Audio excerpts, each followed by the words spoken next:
Bonjour, bonjour, bonjour tout le monde. Merci de nous rejoindre aujourd'hui. Juste encore une toute petite minute, le temps que tout le monde se connecte, tout le monde soit en ligne. Donc, mettez-vous à l'aise, soyez les bienvenus pour ce premier webinaire IA 54 et pas les moindres en tout cas, pas le moindre webinaire. Ce webinaire où on a l'intention justement de vous révéler, de vous faire connaître notre Gold Award de WIA Initiative et du programme WIA 54 de 2020. Donc, dans une minute, nous allons commencer. Merci.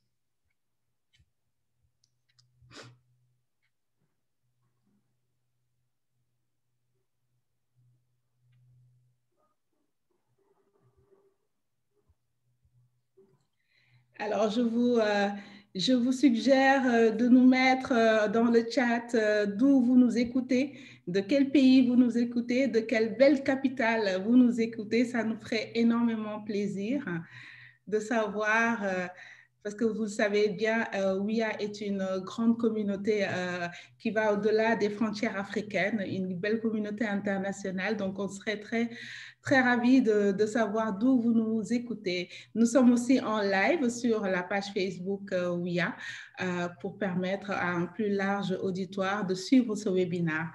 Alors, je suis Sena Boucham, la manager de WIA 54, le programme de WIA Initiative dédié à l'entrepreneuriat féminin sur le continent. Alors, je voulais d'abord commencer ce premier webinaire de l'année avec tous les vœux au nom de toute l'équipe, de notre fondatrice Aude de Chouin, de notre présidente Afsiat Abiola et de toute l'équipe de Caroline Boudergue, notre directrice. Et vraiment, toute l'équipe WIA vous souhaite une belle année 2021, que cette année 2021 soit en tout cas l'année où vous pourrez réaliser tout ce que vous n'avez pas pu réaliser en 2020, que cette année vous permette de vous rapprocher, d'être plus proche des personnes qui vous sont chères. C'est tout ce que je pense nous souhaitons. Rester en bonne santé, que nos familles soient en bonne santé pour qu'on puisse très rapidement se retrouver et retrouver une dynamique aussi bien sociétale, économique, voilà, qui, je pense qu'on en a tous besoin.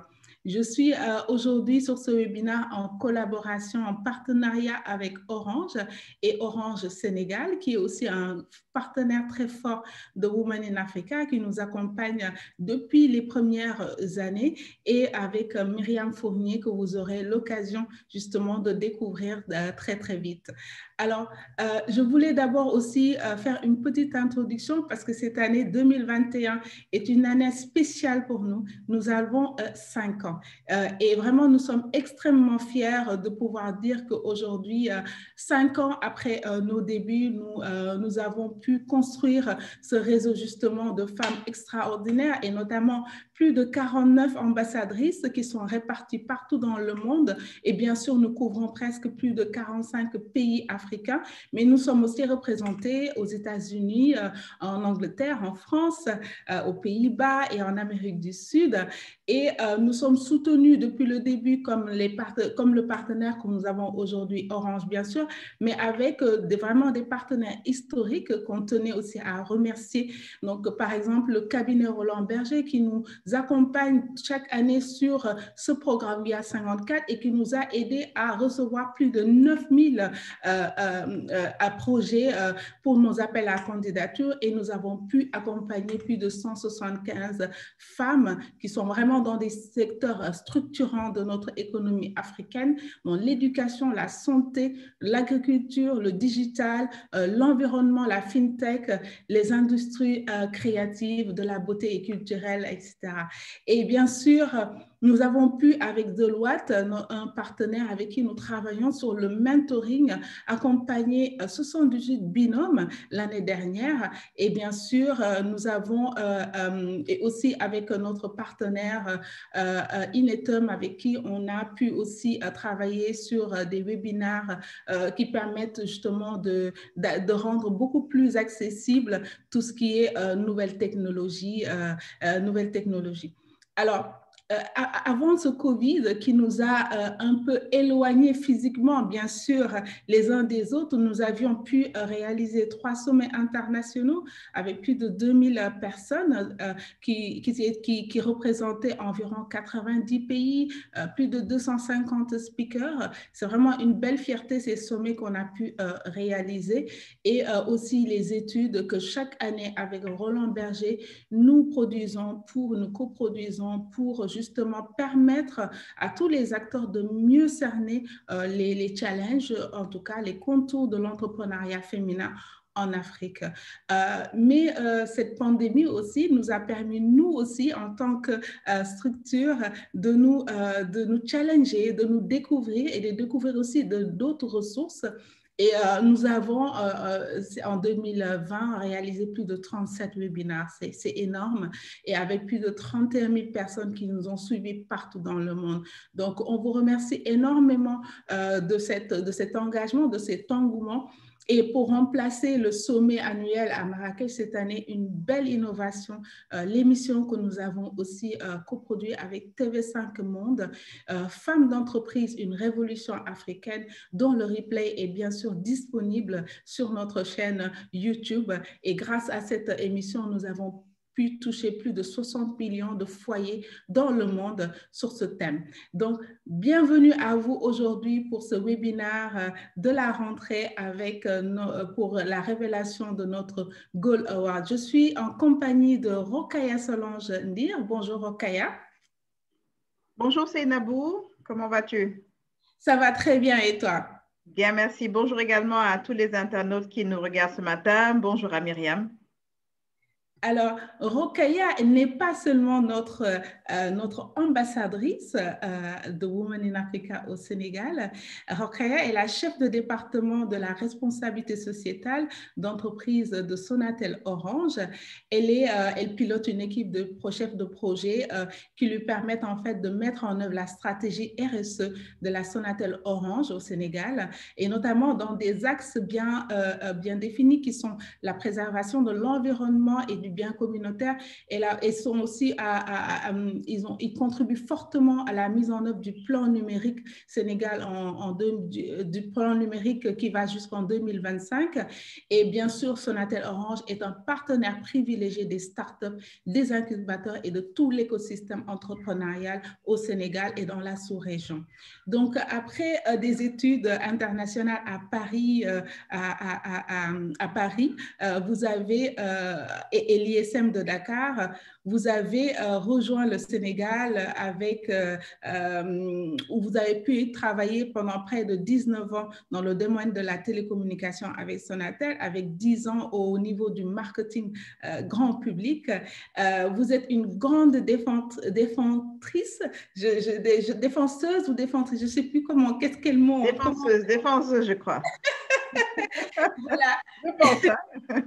De la cause féminine. Vous pilotez notamment le programme M-Women de la Sonatel, qui a pour objectif de faire du numérique un outil d'implication économique, sociale et d'autonomisation des femmes. On vous connaît aussi beaucoup pour votre implication, votre engagement personnel au sein en fait d'associations comme l'Association des femmes sénégalaises TIC au Sénégal. Vous êtes aussi médaille de l'Ordre national du mérite de la France. Vous êtes vice-présidente de l'association Shine to Lead qui œuvre pour l'éducation des filles, et aussi fondatrice de la plateforme Je Consomme Sénégal. Beaucoup de choses, Rokhaya. Je suis extrêmement heureuse aujourd'hui de co-animer ce webinaire avec toi. Bienvenue et bonjour à toi. Merci beaucoup, Seynabou. Merci pour l'invitation. Je suis moi-même honorée de co-animer cette discussion avec toi et de découvrir ce Gold Award. Myriam, qui, je pense, va nous dire de très belles choses et va nous partager un magnifique parcours qui va inspirer des milliers de femmes, non seulement en Afrique, mais à travers le monde. Donc, félicitations également à WIA. Comme tu l'as dit, 2020 n'a pas été une année facile, mais vous avez eu de très belles réalisations, et c'est vraiment tout à votre honneur, toute l'équipe, Aude, Caroline, toi, tout le monde. et bravo d'avoir su garder le cap et d'avoir pivoté le modèle sur quelque chose qui a permis aux femmes de continuer à être inspirées pendant tous ces mois. Donc, bravo et encore merci. Merci à toi, Rokhaya. Alors, justement, pour rentrer dans le vif du sujet, tu es, comme je le disais dans l'introduction, tu es ambassadrice de Women in Africa au Sénégal. En quoi consiste justement cet engagement pour Women in Africa? Alors, j'ai eu la chance de participer au premier sommet de Marrakech, de Women in Africa à Marrakech. Et la mission de Women in Africa, qui consiste à accompagner l'émancipation des femmes sur le continent, est un sujet qui m'a tout de suite parlé. Et donc, ce rôle d'ambassadrice aujourd'hui permet au niveau des pays de pouvoir porter la voix de WIA, de pouvoir porter le message de WIA et de contribuer de manière concrète sur des actions impactantes pour les femmes dans les différents domaines économiques, sociaux, environnementaux. Donc, les ambassadrices aujourd'hui ont pour mission de décliner au niveau local avec un ancrage territorial la mission, l'ambition et l'objectif de WIA à l'échelle continentale. Nous sommes vraiment une déclinaison locale de la vision continentale de Women in Africa. C'est une très, très belle mission. C'est vraiment, comme on dit, une responsabilité. Et ça permet vraiment de montrer tout l'engagement des femmes. Comme tu dis, nous sommes un réseau dense sur l'ensemble du continent. Et c'est également une occasion pour nous d'échanger entre pays et surtout de créer ce networking-là. Moi, je suis convaincue que le networking aujourd'hui est nécessaire pour permettre aux femmes d'avancer ensemble parce que l'union fait la force. Et comme on dit, seul on va vite, mais ensemble on va plus loin. Donc c'est une très belle mission et j'invite l'ensemble des gens qui nous regardent aujourd'hui à en savoir un peu plus sur Women in Africa et comment même au-delà des ambassadrices que nous sommes, comment d'autres personnes peuvent aujourd'hui s'impliquer. Oui, tout à fait. Et tu as notamment, justement en parlant de réseau, tu as organisé, tu as aidé Women in Africa à vraiment construire le réseau de Women in Africa au Sénégal, par exemple, à travers beaucoup d'événements, d'activités, de rencontres. Et aujourd'hui, je pense qu'on a une belle communauté qui s'est construite. Et justement, j'appelle toutes les personnes qui veulent rejoindre les réseaux Women in Africa de s'approcher de nos ambassadrices. La liste est disponible sur le site de WIA et donc de vous rapprocher de ces réseaux locaux pour justement venir renforcer cette communauté et bien sûr apporter votre pierre à l'édifice de ce travail que nous faisons de promotion justement de l'entrepreneuriat féminin et du leadership économique féminin. Donc ça, c'est extrêmement important.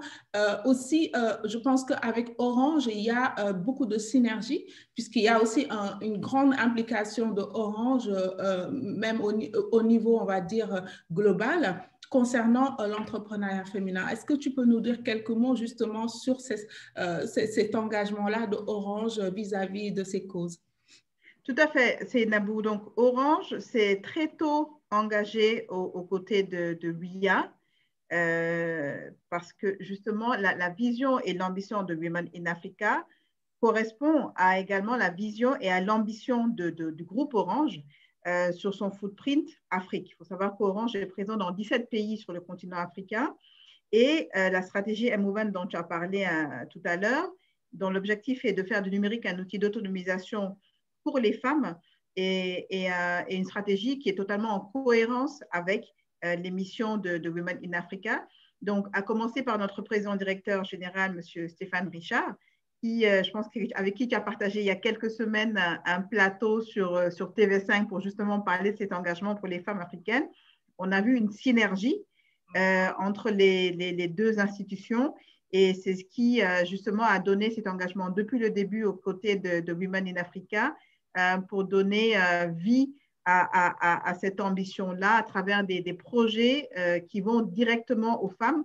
Et c'est justement encore une fois l'occasion de magnifier ce projet WIA 54 qui chaque année nous fait découvrir des femmes entrepreneurs avec un potentiel extraordinaire qu'on n'aurait pas pu découvrir sans ce programme-là sur l'ensemble du continent Et des femmes comme Myriam, il faut les mettre en lumière, il faut les montrer, il faut savoir que ce sont elles qui drivent l'émergence de ce continent-là et en quoi elles vont impacter l'émergence et le développement de notre continent.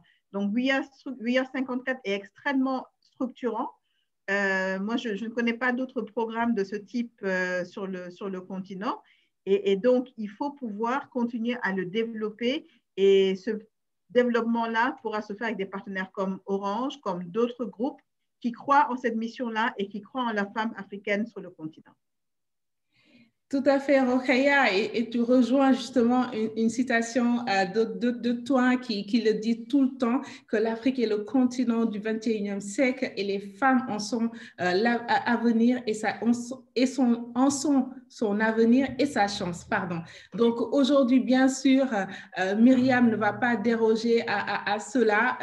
Myriam... Je voulais juste dire, Seynabou, que Aude est précurseur et a été très visionnaire sur le rôle et la place des femmes en Afrique. Et je voudrais dire que vraiment, elle est extrêmement inspirante dans son message, dans son discours pour accompagner les femmes africaines. Elle n'est pas très visible, mais aujourd'hui, elle drive ce mouvement-là. Je sais que c'est quelqu'un, elle est très discrète, mais elle nous inspire vraiment toutes au quotidien par cette énergie, ce dynamisme, cet engagement qu'elle a pour les femmes en général, mais pour les femmes africaines en particulier. Et on la remercie pour cette impulsion-là qu'elle a donnée à travers Women in Africa.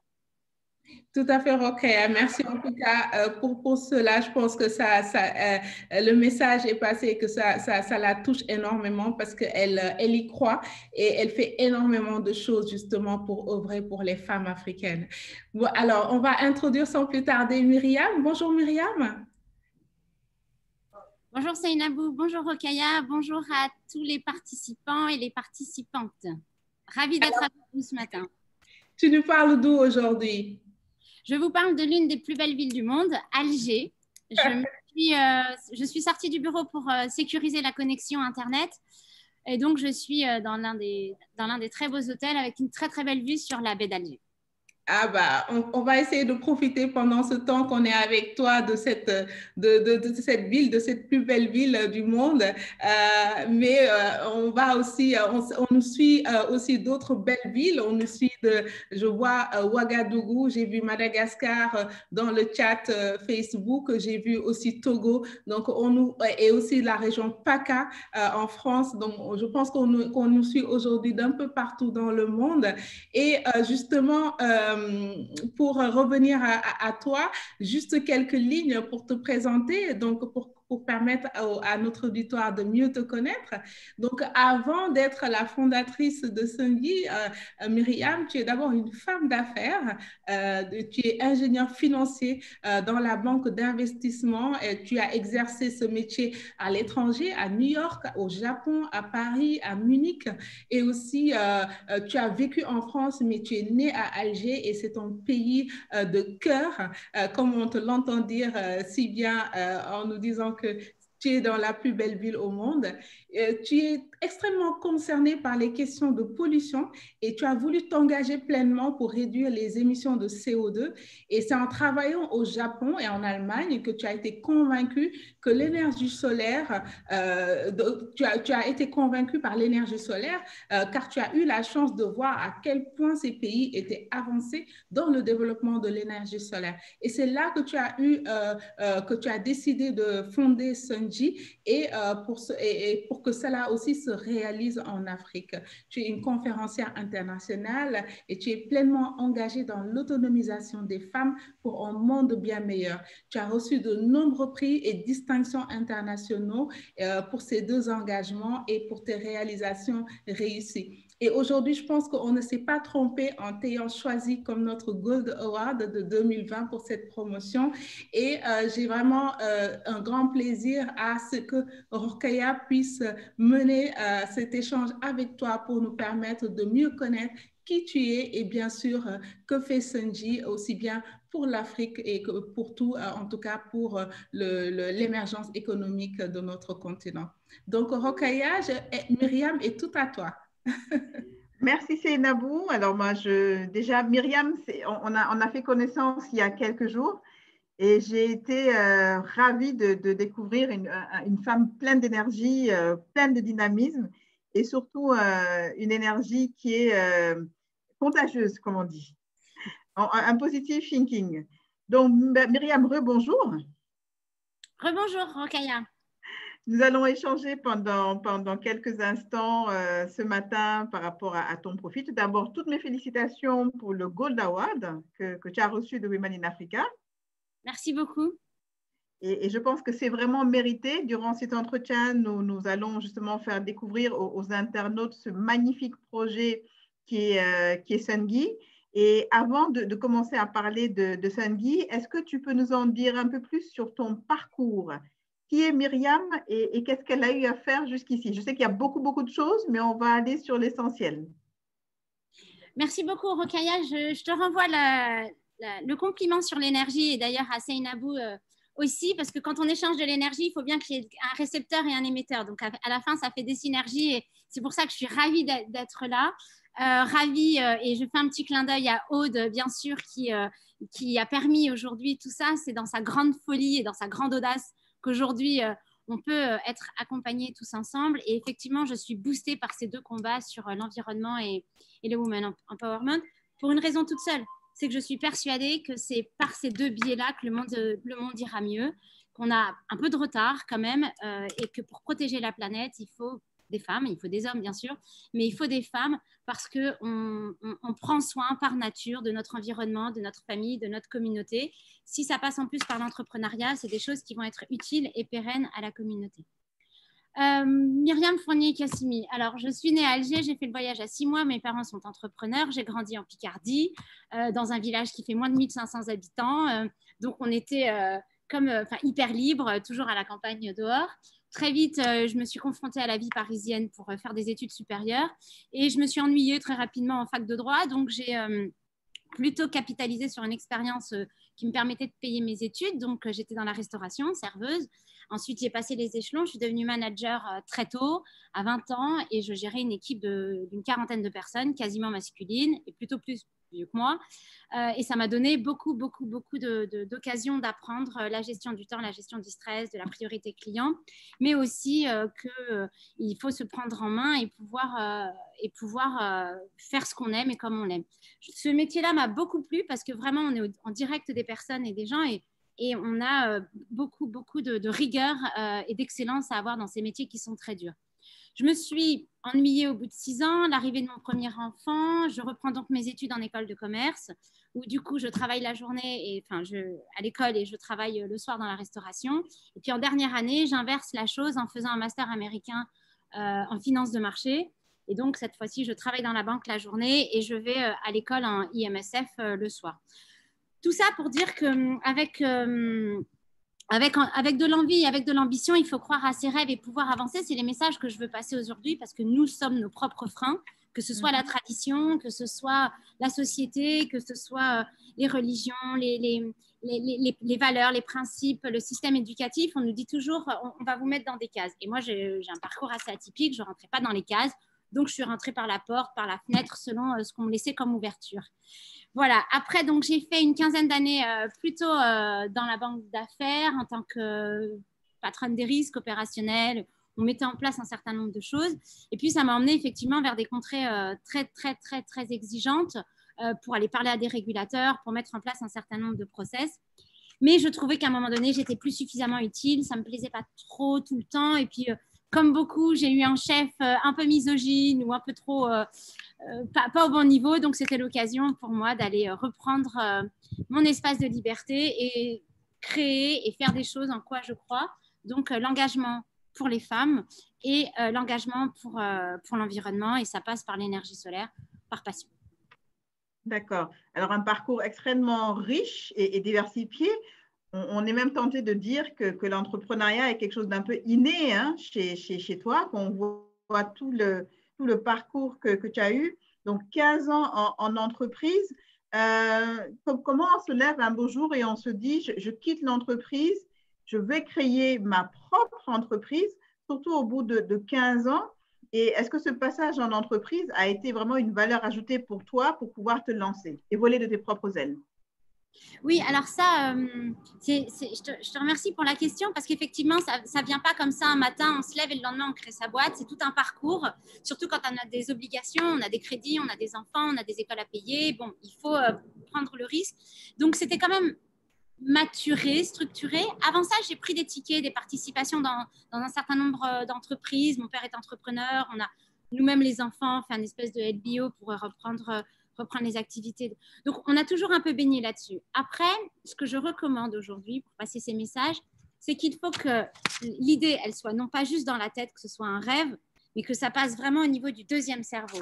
Et à partir de là, toutes les difficultés qu'on va avoir, toutes les contraintes, parce qu'il y en a, vont être complètement mineures parce qu'on est vraiment hyper stable quand ça se passe au niveau des tripes. Donc, il faut le sentir, il faut voir comment ça avance. Et l'expérience dans les grands comptes, ou en tout cas dans l'entreprise en général, parce que j'ai aussi fait de la PME, est importante parce qu'elle va nous donner des règles, des structures, des process, de l'expérience et en même temps une certaine agilité parce qu'il faut quand même naviguer, il faut discuter avec les achats, enfin un certain nombre de choses. Donc, il faut chercher son pouvoir, il faut créer un peu de pouvoir politique. Et mine de rien, quand on est à l'extérieur, moi je suis dans le domaine de l'énergie, donc c'est un secteur régalien, eh bien, il faut qu'on parle avec les autorités, il faut qu'on parle avec des clients, des fournisseurs. Et donc, ça nous a appris un certain nombre de choses. Quand on peut le faire, je recommande de prendre même une expérience de 2-3 ans dans un grand compte, qui sont quand même des très bonnes écoles, avant de créer son entreprise. Bon, il y a des startups à succès qui n'ont pas eu besoin de faire ça, mais quand même, ils avaient quelques expériences. Et en tout cas, on va éviter certains écueils. Le deuxième point, c'est qu'en entreprise, forcément, on travaille en équipe. Et en entrepreneuriat, on a des équipes qui sont des subordonnés. Donc, ce n'est pas forcément toujours la même interaction, la même émulation. Donc, c'était important aussi de pouvoir savoir organiser ce travail en équipe et avec des partenaires. Et du coup, moi, ça m'a aussi beaucoup appris à négocier, à prendre en considération des avis différents pour pouvoir structurer aussi ma pensée. Aujourd'hui, j'ai plutôt des sleeping partners dans mon entreprise. C'est ce qui me manque un peu. C'est d'avoir des associés sur lesquels on peut compter.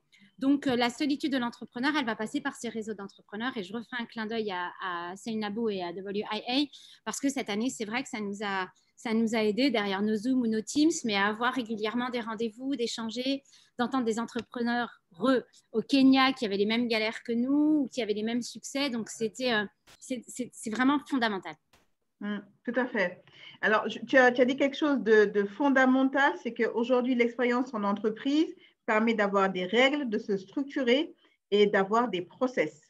C'est effectivement un des gros facteurs de succès pour entreprendre parce que ça permet justement de cadrer tout ça, d'avoir un cadre de référence et de pouvoir bâtir sur des éléments solides. Alors, on va revenir sur Sandy, déjà, pourquoi ce choix de travailler dans le domaine de l'énergie en Afrique? Alors, pourquoi l'énergie et pourquoi l'Afrique?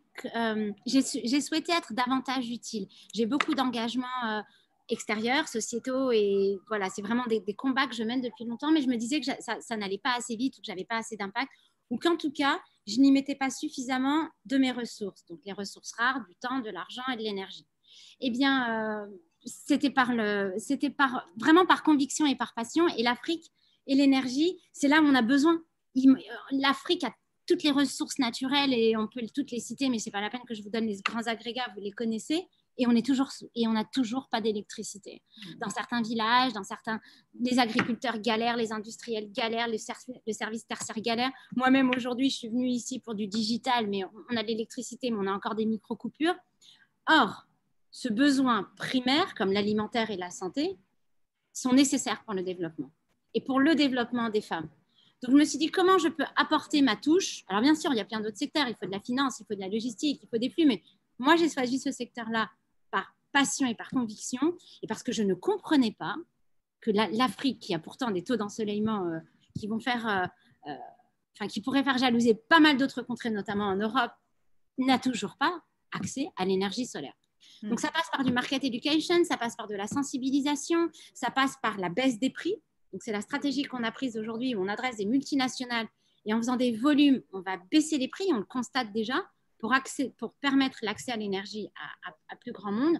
J'aurais pu le faire en Afrique ou au Japon, aux États-Unis. Hein. C'est des marchés qui cartonnent. Les développeurs marchent bien, ils sont rentables dès la première année.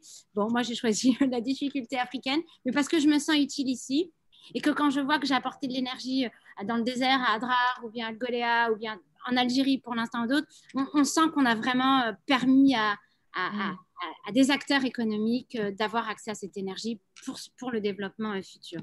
Alors, c'était pas le plus simple, mais comme je disais, une fois que l'idée elle est passée de la tête au second brain, c'est plus facile. Et ça se fait tout seul. C'est plus facile, voilà.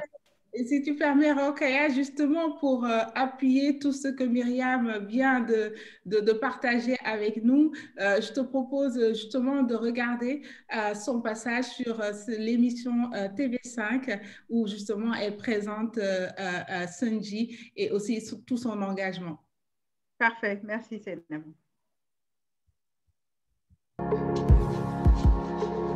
L'Afrique est le premier continent pour l'entrepreneuriat féminin. 24% des femmes africaines sont des créatrices d'entreprises, 20% d'augmentation du revenu par habitant d'ici 2030. Myriam Fournier, cette émission s'intitule « Femmes d'entreprise, une révolution africaine ». Est-ce que vous vous définissiez comme une révolutionnaire puisque vous avez l'âme d'une militante ?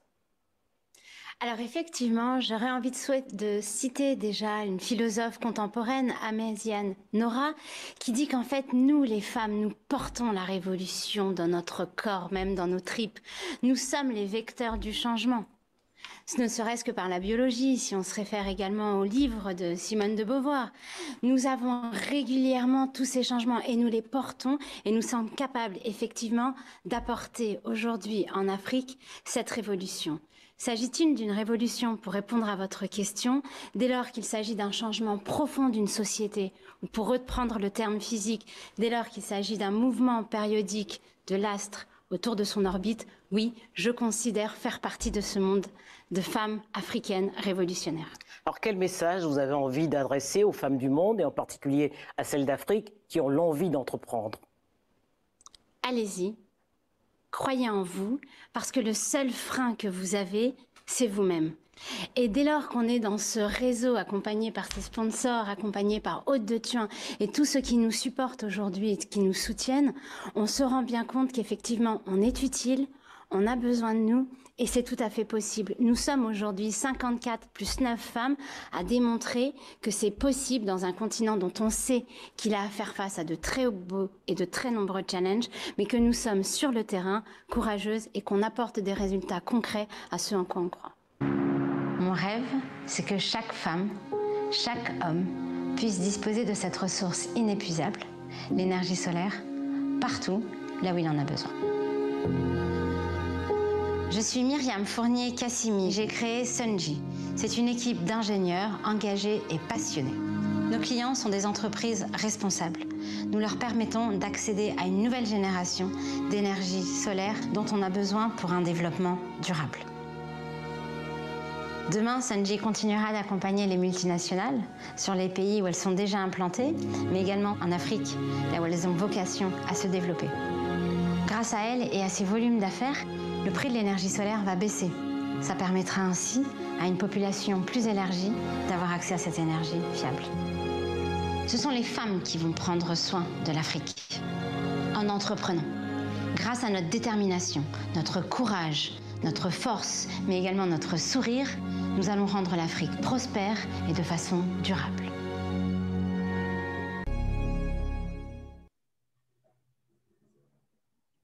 Voilà, donc c'était juste pour partager ce moment hautement inspirant du passage de Myriam sur l'émission TV5 Monde et aussi pour introduire justement tout ce qu'elle fait justement au sein de Sunji, comment elle pense pouvoir révolutionner justement l'accès à l'énergie en Afrique.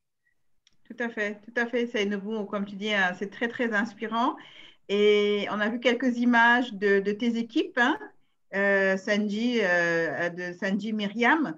Est-ce que tu peux revenir un peu sur le modèle? Alors, quel est le modèle aujourd'hui que vous proposez? Et de nombreuses entreprises, des grandes entreprises, vous ont fait confiance jusqu'ici. Comment vous avez réussi justement à gagner cette confiance et à gagner ces marchés-là? Je vais essayer de rester sur le thème de la femme dans mes réponses et d'être complètement spontanée. Alors, l'équipe, c'est évidemment fondamental. Ce qui a été important pour moi, c'est de constituer une équipe locale, bien sûr, de les former, de leur donner accès à tout ce qu'on appelle les soft skills qu'ils n'apprennent pas forcément à l'université, à l'école. Ils partagent des valeurs de passion, de courage, d'engagement et on les encourage à aller chercher l'excellence. Parce qu'il faut le reconnaître, nous les femmes, quand on fait quelque chose, on va toujours tenter de le faire bien. C'est pas en opposition aux hommes. Alors je sais qu'on va toujours entendre oui, féministes, etc. On est là pour parler des femmes, donc on parle des femmes, mais le sujet, il est évidemment avec le soutien des hommes. Et du coup, cette recherche de l'excellence, cette recherche de la chose et du goût de la chose bien faite a été un vrai challenge, et toujours un vrai challenge, parce que on va vite s'habituer à des choses qui fonctionnent et qu'on ne va pas forcément améliorer. Et donc, en ça, on passe beaucoup de temps, et je passe beaucoup de temps à expliquer les raisons pour lesquelles il faut faire les choses bien et pourquoi on est plus satisfait derrière quand on fait des choses de façon pérenne, surtout dans l'énergie et surtout sur des process d'ingénierie qu'on a mis en place. Donc, je suis très fière de ça. J'ai pris aussi des équipes seniors. Il faut reconnaître que 2019-2020 ont été des années très difficiles. On est encore là. On a survécu et on fait attention à ce cash qui est aujourd'hui le nerf de la guerre pour toutes les entreprises qui vont survivre. Mais aussi, comme on est jeune et passionné et ambitieux, on a su se mettre au nouveau mode de travail, au nouveau mode de fonctionnement et on a su garder le cap. Pour les clients, ils sentent la passion et on a des clients qui sont des entreprises engagées, responsables et qui veulent vraiment s'engager dans la transition énergétique et dans le développement durable en général. Donc, comme souvent, l'Afrique va faire ce qu'on appelle le saut de grenouille, c'est-à-dire qu'elle va passer certains caps, même pour l'énergie. On ne va pas mettre des grandes infrastructures qui coûtent une fortune pour amener de l'énergie. On va tout de suite faire de l'énergie décentralisée grâce au solaire. Et ça, nos clients l'entendent bien. Et c'est la raison pour laquelle aujourd'hui, on a fait à la fois de la sensibilisation, de l'accompagnement et des proof of concept avec eux et que maintenant, on est prêt au décollage sur des chantiers et sur des projets beaucoup plus importants. Ils ont testé l'entrepreneur, ils ont testé l'entreprise, on est toujours là. Et donc, cette relation de partenaire plus que de client-fournisseur fait qu'aujourd'hui, quasiment tous les clients que l'on a, on les a tous resservis une deuxième ou une troisième fois. Et on va tous les accompagner encore après. Donc, on est vraiment sur un sujet de long terme. Je peux te citer Chinley, je peux citer Société Générale ou d'autres clients stratégiques que l'on a. Ils nous testent par la petite porte et quand ils voient ce qu'on est capable de faire et tout le service et le sérieux qu'on amène à ce service, alors ils nous accompagnent. Ils nous donnent encore des choses à faire ensemble. Et la deuxième chose que je voudrais rajouter là-dessus, c'est qu'on apprend beaucoup de nos clients.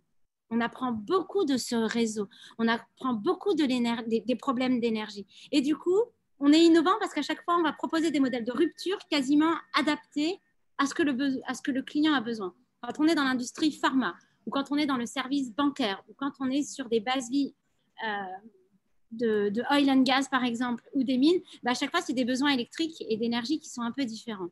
Donc, on a des partenaires internationaux, des grands partenaires qui nous soutiennent. On a accès à tous leurs ingénieurs.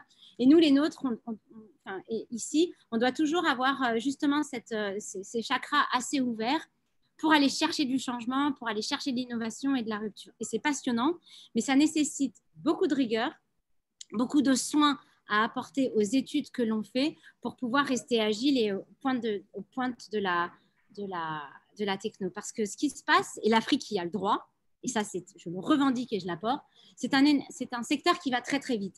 On passe à l'hydrogène, on va passer à la supraconductivité, on va passer à des batteries qui vont être complètement modulables, etc. Il faut qu'on puisse apporter ça ici, qu'on n'attende pas de rester à des batteries plomb, à des batteries gel avant de passer à ces nouvelles innovations. Je pense au volant d'inertie et à tout ça. Donc, ça, c'est le rôle de Sanji, c'est ce qu'on fait aujourd'hui. On fait des ponts entre les innovations du Japon, de la Chine, d'Allemagne, de France et d'autres, et les besoins critiques d'énergie en Afrique. En tout cas, c'est un très beau modèle et un modèle qui marche. Comment, lorsqu'on est une femme chef d'entreprise, on arrive à trouver sa place dans cet univers qui est très masculin. Nous sommes en Afrique également, nous sommes dans des sociétés patriarcales. Donc, comment on trouve sa place? Comment on s'impose dans cet univers? Alors là, je vais m'adresser aux femmes qui nous écoutent et aux hommes, évidemment, bien sûr. N'attendez pas qu'on vous donne une place et n'attendez pas qu'on vous donne du pouvoir. Partez du principe que vous l'avez. Parce que sinon, vous allez attendre et plusieurs générations et vous ne l'aurez pas. Ça, c'est vraiment une forme de positionnement qui est un peu différente. Je le dis aussi à mes collaboratrices femmes. Je le disais déjà quand j'étais manager dans le service tertiaire dans la banque et je continue encore plus de le dire ici. Non, ils ne nous laisseront pas notre place. Quand je dis « Oh, j'ai un problème sur un chantier », un copain ou un entrepreneur me dit « Oui, c'est normal, tu es une femme ». Non, tout le monde a des problèmes sur les chantiers que l'on règle, évidemment, mais j'en ai pas plus parce que je suis une femme. Et donc, de temps en temps, Rokhaya, pour répondre à cette question, je vais pas aller, j'ai pas comme ambition, comme illusion de pouvoir changer les croyances de tout le monde.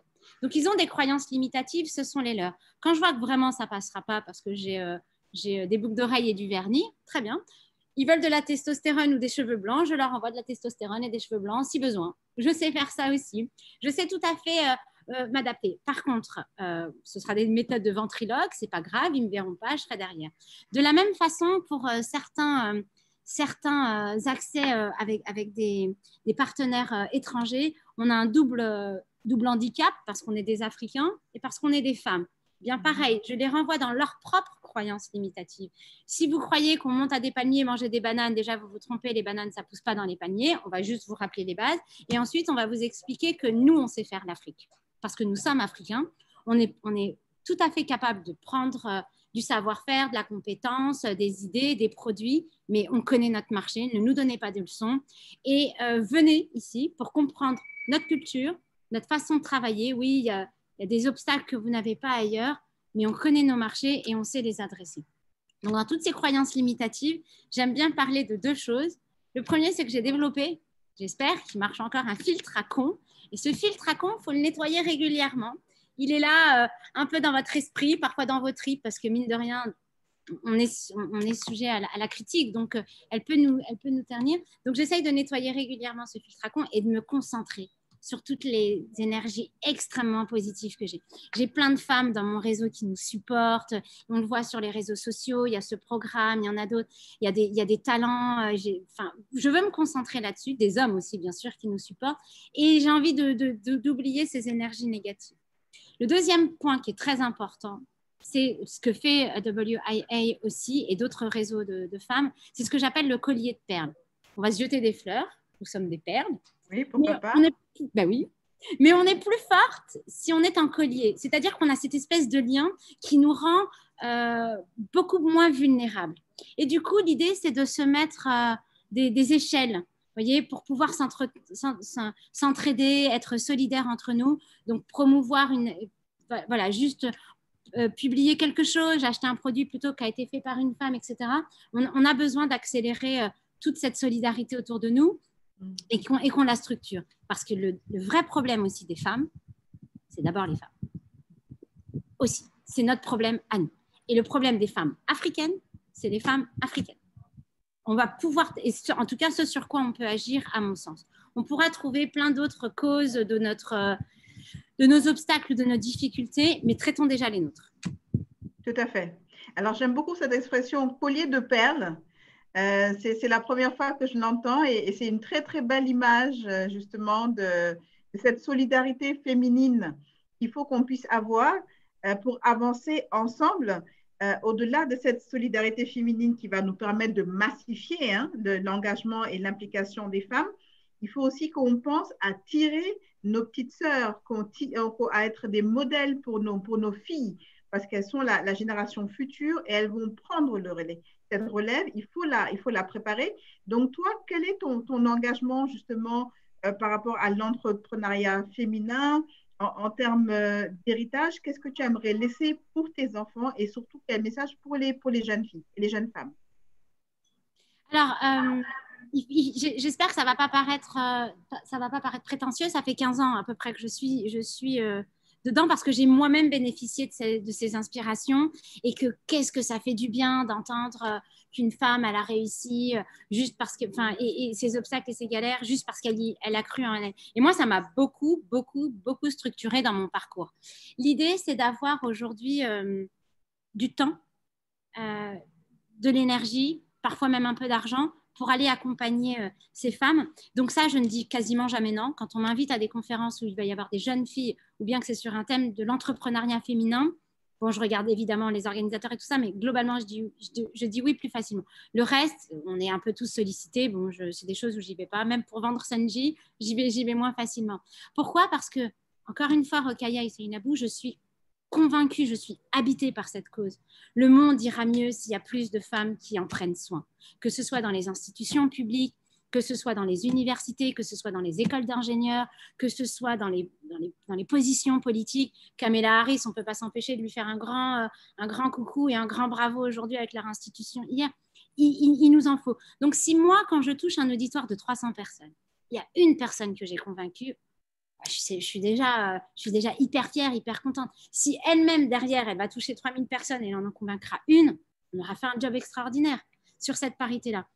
Donc, dans des exemples, je vois qu'il y a certaines belles initiatives sur les femmes. Et quand on m'y invite, j'y participe. Donc là, par exemple, l'un des derniers, c'est Homework. Je fais un petit clin d'œil à Sarah qui doit être branchée ou qui va écouter. Sarah Itamou, par exemple, elle vient de lancer un incubateur 100% féminin. Elle a mis un comité de sélection très strict. Elle a mis des stars dans son comité, des gens qui sont hyper bien structurés avec un parcours et une expérience dans la diaspora de très, très bon niveau. Hop, pas par hasard, mais elle s'est retrouvée embarquée dans un truc et elle a dit ok, bon, bah, si je suis là, je lance mon incubateur féminin. Pareil avec mes copines, mon réseau de femmes, je pense à Karima Haïd, Myriam Belazouz, Yasmina, Lamia, Sandra. On est toujours en train de se cocotier, on est toujours en train de s'aider, on se passe la balle quand il y en a une qui a besoin de quelque chose, quand on doit se porter à l'échelle, etc. Et c'est vraiment fondamental. Et après, il y a un vrai sujet sur lequel je voudrais quand même aujourd'hui parler solennellement, c'est les violences encore qui sont faites aux femmes.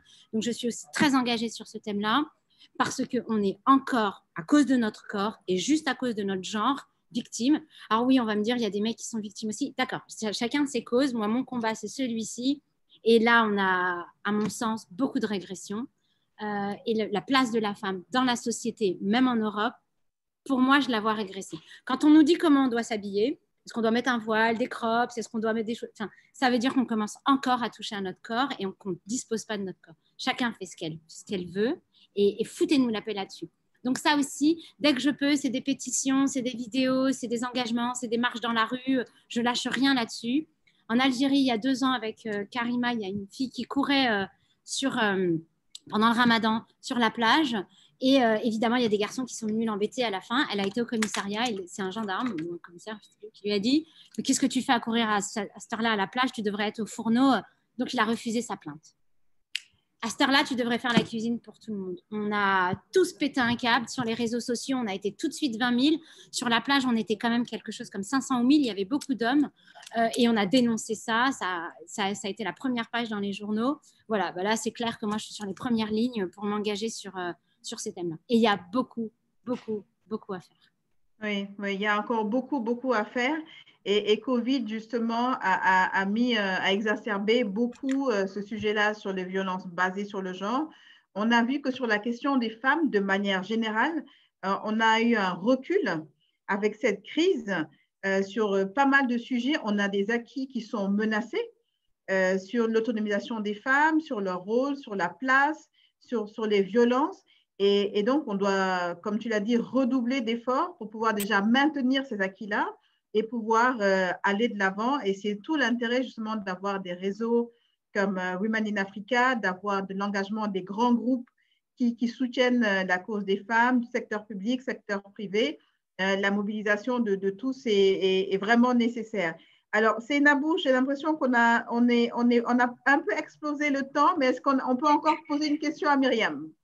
Alors, une dernière question, parce qu'on a aussi des questions dans le chat que j'aimerais quand même auxquelles elles répondent. On va laisser la place aux questions dans le chat. Vas-y. Ok, d'accord. Termine ta dernière, Rokhaya. Enfin, je t'ai dit, vas-y. Je clôturerai avec ça. Voilà, ce sera la conclusion. Voilà. Alors, nous avons une question de Yasmine, par exemple, qui te félicite déjà de ton témoignage inspirant. Elle dit qu'elle travaille pour une organisation intergouvernementale dédiée au développement agricole et rural. Et sa question est relative à ces deux dimensions. Comment voyez-vous la combinaison production d'énergie renouvelable et agriculture en Afrique? Le nexus énergie-alimentation pourrait-il être une voie nouvelle pour l'entrepreneuriat féminin? Merci pour les encouragements et la question. Ça a été l'un des premiers secteurs qu'on a souhaité accompagner. D'ailleurs, on a fait des sensibilisations très, très, très nombreuses dans le pays avec les chambres d'agriculture, avec les directions des services agricoles, parce qu'évidemment, c'est un besoin qui va de pair. Quand on est loin, à la montagne, dans un champ, dans un désert, et qu'on a besoin d'eau, et qu'il faut une pompe, et qu'on ramène son groupe électrogène, c'était galère. Donc, l'énergie solaire est une réponse évidente à l'agriculture. Dans toutes ses formes. Et c'est des choses sur lesquelles on a vraiment beaucoup travaillé. On a fait beaucoup de démonstrations à la Chambre d'agriculture de Tipaza, par exemple. On a gagné des prix, on a expliqué comment ça marchait à Médéa, à Adrar. Et effectivement, il y a des relations évidentes. Il y a un seul petit point qu'on ne va pas avoir le temps peut-être de couvrir ici, c'est que les besoins de l'énergie sur l'agriculture et le spectre solaire, l'adéquation entre la production et la consommation peuvent parfois poser des incompatibilités. Donc, dans ces cas-là, il va y avoir des modèles de rupture financiers, par exemple, de faire du leasing. Au lieu de leur vendre une centrale solaire de 2-3 kilos, eh bien, ils vont venir louer une centrale solaire transportable et démontable et qu'on va emmener avec eux quand ils ont besoin d'arroser l'orangerie, par exemple. On arrose juste à quelques périodes dans l'année. Pareil pour le blé, pareil pour le maïs, pareil pour la fraise. Ce n'est pas des besoins en énergie qui vont couvrir. Donc, on a travaillé aussi beaucoup avec des ingénieurs agronomes et on a développé ensemble pas mal de belles solutions qu'on a testées, qu'on a mises en œuvre et sur lesquelles aujourd'hui, on est capable d'apporter des belles propositions. Alors, bien sûr, beaucoup d'encouragement dans le chat. Tout à l'heure, Aude nous disait dans le chat qu'elle est extrêmement enthousiaste à comment dire, ce que tu disais par rapport au... Excusez-moi. Au filtre à con sur le collier de perles et cette magnifique énergie qui fait vraiment du bien. Et avant de poser l'autre question, j'ai quand même un commentaire qui aussi m'a fait sourire d'un certain Hervé qui se qualifie d'un homme blanc grisonnant. Et voilà, mais il est extrêmement aussi, il revient sur cette histoire de filtre à con parce qu'il faut faire une rupture. Et il dit aussi que tu as raison de t'insurger par rapport à tout cela. Et que pour arriver à éradiquer ces choses-là, il faut justement se baser sur les femmes. Il faut justement éradiquer cette question de genre, de violence liée au genre, et aussi que la femme est l'avenir de l'homme et la meilleure ambassadrice pour défendre la terre-mère. Donc, ça m'a fait sourire et je tenais quand même aussi à le partager à tout le monde. Beaucoup, bien sûr, comme je disais, d'encouragement. Et une question aussi de Aude qui demandait en fait quelle serait la première recommandation que tu ferais à une jeune femme entrepreneur par rapport aux problèmes que tu as rencontrés, aux erreurs que tu as faites en tant que jeune femme qui démarre une entreprise. La première recommandation, c'est croyez en vous, croyez en vous, croyez en vous, parce que personne d'autre ne va croire en vous, c'est sûr. Vous allez entendre énormément de critiques, de c'est pas possible, mais ça marchera pas, mais t'es complètement folle. Si vous y croyez, de toute façon, quand ça marchera, ou quand ça marchera un peu moins, vous l'aurez. Et les croyances, on est vraiment au niveau on n'est pas dans le reptilien ou dans le cortex, hein, je le redis, on est au niveau des tripes, hein, c'est de la passion, on y croit et du coup, ce sera beaucoup plus facile de pouvoir naviguer en eau trouble parfois. N'ayez pas peur. N'ayez pas peur. Encore une fois, ces peurs, elles sont juste là. Et entourez-vous, autant que faire se peut, uniquement d'énergie positive. Tous ceux qui vous disent c'est pas possible, vous leur dites tu peux aller écrire un livre, ce sont tes croyances limitatives, ou alors vous leur répondez pas. Churchill il répond je ne réponds pas aux idiots, ça les instruit. Donc vous n'y passez pas trop de temps. Croyez en vous et à bien croire votre modèle. Il y a beaucoup de réseaux. Faites-vous accompagner parce qu'il y en a. La porte elle est facile à passer. Prenez des histoires inspirantes d'anciennes entrepreneurs aussi. Moi, ça, c'est vrai que je le fais aussi beaucoup en bilade dans les réseaux sociaux. Et des obstacles, vous en aurez dans tout ce que vous entreprendrez. Ce n'est pas la peine de se dire c'est pas vrai, tout va bien, tout est rose. Non. Par contre, il y a toujours des solutions. Quand vous avez votre inspiration, vous allez toujours trouver des solutions. Et il faut le reconnaître encore une fois, que déjà, dès lors que vous avez envie d'entreprendre, c'est que déjà, vous avez un petit grain de folie. Et ensuite, vous allez rentrer dans cette grande famille d'entrepreneurs femmes, d'entrepreneurs pour tous les genres.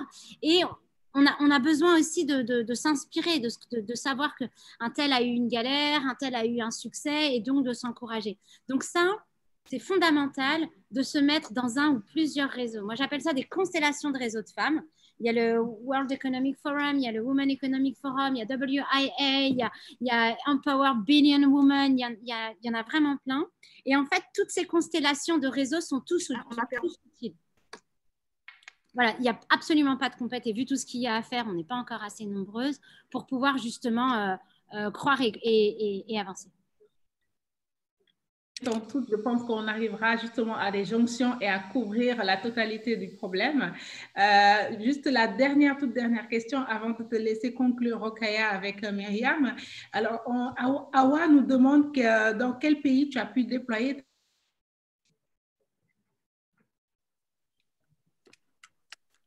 Est-ce que c'est... Dans quel pays? Je crois que ça a coupé un peu. Ah oui, pardon. Dans quel pays tu as pu déployer ta solution? Dans quel pays? Alors, on a fait des études pour la Tunisie, pour une belle école américaine à Tunis. On a pas mal de prospects là-bas. Pour l'instant, on a fait l'Algérie. On a des prospects en France. On en a eu en Espagne, pour lesquels on a soit fait des études, soit on est en train de finaliser, ainsi qu'au Maroc. Au Maroc, on a fait une très, très belle étude de projet qui ne s'est finalement pas réalisé. Et on est prêt sur le Niger, on est prêt sur le Cameroun. Et on avait commencé à regarder à s'implanter dans d'autres pays africains, donc le Sénégal, le Kenya, le Nigeria. Le Covid-19 nous a un petit peu retardés, mais on arrive.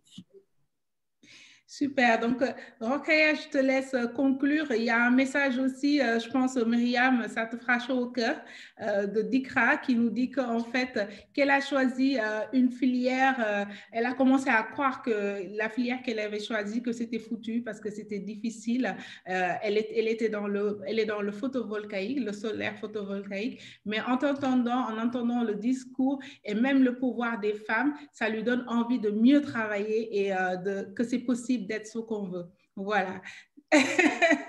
Donc, ok, je te laisse conclure avec Myriam. Merci Seynabou. Merci à Myriam pour ce moment d'énergie positive. Et vraiment, on a besoin d'avoir des moments d'inspiration comme ça. On est avec Covid, on est dans une nouvelle normalité avec beaucoup d'angoisse pour les gens, des lendemains incertains. Et justement, lorsqu'on a plus ce contact social qu'on avait d'habitude d'avoir, et on vit aujourd'hui à travers des webinars, on fait des webinars du matin au soir, on est sur Zoom du matin au soir. Alors, autant en tirer profit avec des moments inspirants comme ça, c'est vraiment des spots. Ça, c'est un message que je lance à Seynabou. Il faut continuer à nous booster comme ça. Et ça nous aide, ça nous remotive de voir des Myriam, de voir des femmes comme ça qui ont ce parcours-là. Et continuer sur cette lancée. Et bravo à Women in Africa. Je voudrais juste terminer pour dire à Myriam, dans cette nouvelle normalité, comme je l'ai dit, dans ce nouveau monde qui est en train de s'ouvrir, où nous allons apprendre à vivre avec cette pandémie, qu'est-ce qu'on peut te souhaiter pour 2021? Ce qu'on peut me souhaiter pour 2021 et pour les autres années à venir, c'est de concrétiser ce qu'on a engrangé avec une équipe extrêmement motivée, engagée, des clients et des partenaires particulièrement engagés également, conscients et engagés dans cette transition. que la santé, bien sûr, pour ma famille proche et pour nous-mêmes, qu'on puisse enfin se refaire des câlins, sortir, danser, évacuer tout ce qu'on a évacué parce qu'on est tous avec des journées de dingue. On a besoin de se lâcher prise. Et puis que bien sûr, toutes mes amies là, que je vois connectées ou que je vois m'encourager, continuent de le faire. Je vous aime tous parce que c'est ça qui nous porte. Vous le savez, hein, bien sûr, il y a des jours où on pleure, il y a des jours où on s'énerve, même souvent. C'est très difficile, on ne va pas se mentir, c'est l'Afrique. Il nous manque des infras, on est dans des femmes, on a des communautés. Mais on sait surtout, et c'est ça qui m'intéresse, c'est qu'on est particulièrement utile, on est reconnu, on a un engagement pour notre communauté et on fait des choses bien et de façon durable. Et ça, c'est ce qui nous porte réellement pour continuer. Donc, c'est de souhaiter d'avoir ces démultiplicateurs et ces boosters avec vous. Et comme tu le disais, Rokhaya, on a besoin de ces moments inspirants. Donc, j'espère être inspirée moi aussi et de continuer à être inspirée comme ça. Merci Myriam de nous inspirer. Seynabou, je te redonne la parole. Merci. Merci. Et d'ailleurs, bon, il y a Karima qui demande c'est quoi ton secret pour être une boule d'énergie comme tu l'es? C'est quoi ton secret, Myriam? Autant d'énergie. Mon secret, ça vient de ma mère, de mon père, de mon sang, hein, clairement. On n'a pas le choix. Alors moi, je suis berbère, algérienne, mais d'ailleurs, je l'ai mis assez visible ici. On n'a pas le choix. On est tout en haut de la montagne. S'il faut aller chercher de l'eau, on prend un âne et on descend 5 km. Donc, si tu veux boire, déjà, tu galères. Donc, tu n'as pas le choix d'être en permanence avec des solutions. C'est un peu des soldats. Mais je sais que c'est un peu le cas d'autres. C'est vraiment vous. Et je le dis, hein, c'est vraiment vous toutes aujourd'hui et vous tous aujourd'hui qui nous soutenez, qui nous donnent cette énergie à porter ensemble. En tout cas, on a bien ressenti, même à travers l'écran, toute cette énergie, on l'a reçue, voilà, on l'a assimilée et vraiment, ça fait du bien. Merci en tout cas de porter aussi fortement dans tes tripes ce que tu fais au quotidien, tes engagements pour les femmes, ton engagement pour justement l'accès à l'énergie pour tous en Afrique.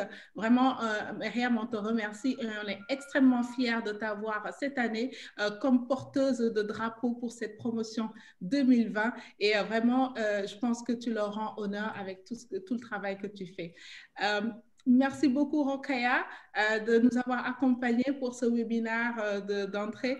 Je suis désolée, on va devoir arrêter. Je vois quelques questions, mais je pense qu'on a couvert la plupart des thématiques. Nous allons devoir nous quitter puisqu'on est arrivé au terme du temps. Myriam, tu voulais dire un dernier mot?